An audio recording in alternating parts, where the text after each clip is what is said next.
सभी को good morning. आज तीसरा अध्याय पढ़ा रहे हैं। अध्याय का नाम है पृथ्वी के परिमंडल। दो अध्याय पढ़ा चुके हैं। आज क्या अध्याय है? तीसरा। उसमें जो भी सब पॉइंट है सब पढ़ा दिया। आज इसका प्रश्नोत्तरी करवाएंगे।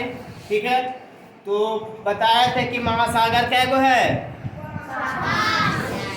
मुख्यतः बड़े बड़े महासागर 4 जो है लिखवाए थे, समझाया है। उसके बाद फिर मंडल बताए थे। 5 को मंडल बताए थे। 5 को मंडल में सबसे जो नीचे का मंडल है उसको बोले थे कि क्षोभ मंडल है। उससे जस्ट जो ऊपर मंडल होता है उसको बोलते हैं समताप मंडल। उससे जस्ट ऊपर मंडल होता है उसको बोलते हैं मध्य मंडल। उसके बाद फिर उससे ऊपर होता है उसको बोलते हैं आयन मंडल। उससे जस्ट ऊपर होता है उसको बोलते हैं बरही मंडल। ये भी बताए थे कि क्षोभ मंडल में होता है जो आंधी, वर्षा, तूफान, बिजली चमकना, ये सब किस मंडल में होता है? तो क्षोभ मंडल में ही होता है। ठीक है। उसके बाद ये बताया था कि समताप मंडल होता है, वहाँ पे वायु स्थिर होता है। ठीक है। वायु जब एक समान रहती है तो कोई एरोप्लेन को उड़ने में कोई बाधा उत्पन्न नहीं होता है। इसलिए जितना भी एरोप्लेन चलते हैं ये सब समताप मंडल में ही चलते हैं। ये भी बताए थे। उसके बाद बताया था कि जो रेडियो को जो भी प्रसारण होता था ये सब किस मंडल में? तो आयन मंडल में होता है। और कृत्रिम जो उपग्रह होता है ये सब बरही मंडल में ही सब स्थापित किया जाता है। ठीक है। तो ये सब बता दिए थे। आज ये बता रहे हैं, इसका प्रश्नोत्तरी करवाएंगे। ठीक है। तो इसमें 4 को पहले है उसमें ऑब्जेक्टिव है। ठीक है। यानी कि ऑब्जेक्टिव है, 4 को विकल्प दिया गया उसमें से एक सही है उसको हम करवाएंगे। और उसके बाद खाली स्थान भरे यानी फिल इन द ब्लैंक उसको हम करवाएंगे। ठीक है। तो पहला क्वेश्चन जीवन पनपता है तो उसको आंसर हो जाएगा जैव मंडल में।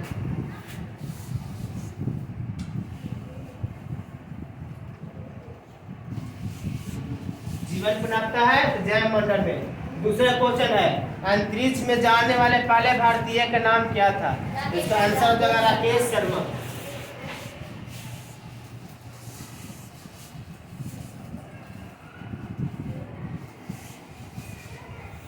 उसके बाद है तीसरा क्वेश्चन कि जल डमरू मत जोड़ता है तो जल डमरू मत किसको जोड़ता है? तो दो बड़े किसका? जल के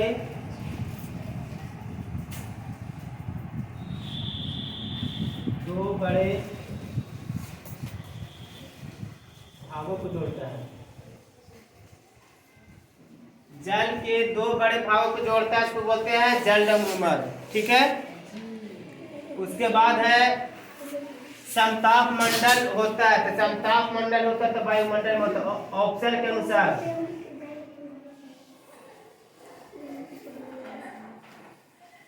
क्षोभ मंडल, समताप मंडल, मध्य मंडल, आयन मंडल, ये सब होता है सब वायुमंडल में होता है, 5 मंडल। तो यहाँ पे क्वेश्चन था कि समताप मंडल होता था, कहाँ होता है? तो वायुमंडल में होता है। उसके बाद है फिल इन द ब्लैंक, खाली स्थान को भरे। तो पहला क्वेश्चन इसमें कि स्थल का एक संकरा भाग जो दो बड़े स्थलीय भागों को जोड़ता है उसको क्या बोलते हैं? तो स्थल संधि बोलते हैं।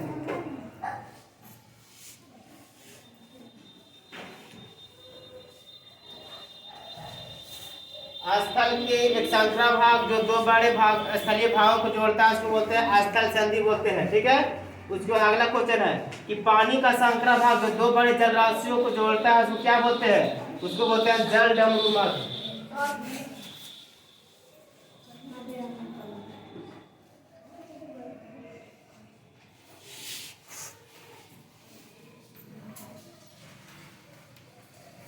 जल डमरू मत कहलाता है। ठीक है। उसके बाद चंद्रमा पर हवा और पानी नहीं होने से वहां पर जीवन संभव नहीं है। जीवन होने के लिए मुख्यतः 3 चाहिए लेकिन 2 बहुत जरूरी है।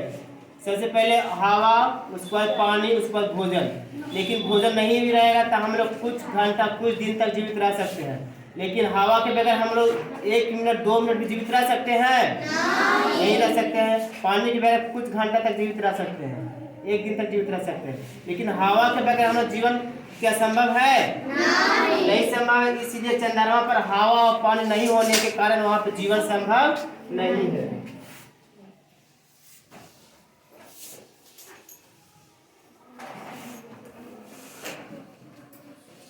तो एक बार फिर से रिपीट कर रहे हैं कि स्थल का संकरा भाग जो होता है ये दो बड़े भागों को जो जोड़ता है उसको स्थल संधि बोलते हैं। और जो जल के दो बड़े भागों को जोड़ता है उसको क्या बोलते हैं? जल डमरू मत बोलते हैं। ये दोनों बहुत इंपॉर्टेंट है, सब तुम याद रख लेना, ठीक है। एक बार फिर से रिपीट कर रहे हैं, आप सभी को याद कर लेना है इसको फिर से।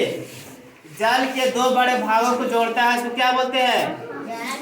जल के दो बड़े भागों को जोड़ता है उसको जल डमरू मत बोल लेंगे, ठीक है। और स्थल के दो बड़े भागों को जोड़ता है उसको स्थल संधि बोलेंगे, ठीक है। क्या बोलेंगे? स्थल संधि बोलेंगे। और चंद्रमा पर हवा पानी नहीं होने के कारण क्या है? वहां पे जीवन संभव नहीं है।